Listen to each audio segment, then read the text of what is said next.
These are the bottles that we recycled in the end. I don't really remember how we got, I mean, you had the idea, but I don't remember exactly when you brought it up to me.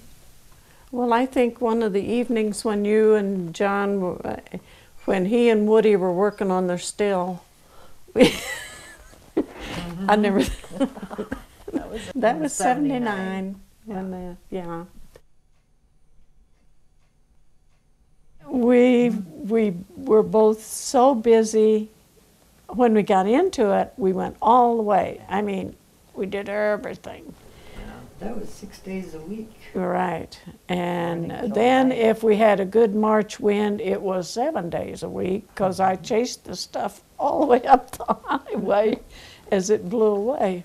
I started studying up the different plastics and why weren't they recycling the plastics. I called the Board and Milk Company in Milwaukee and asked them about their bottles and how they were processed. And they said, well, if we have a mistake, we just put it back in and re-blow it.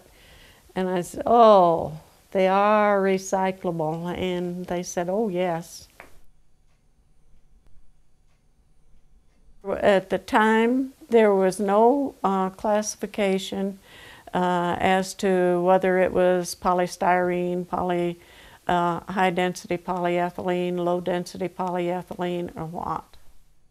We came up with the idea of a little imprint on the bottom of every container, a little triangle emblem with a number inserted in it, and that would identify what the plastic was, 1, 2, 3 on up.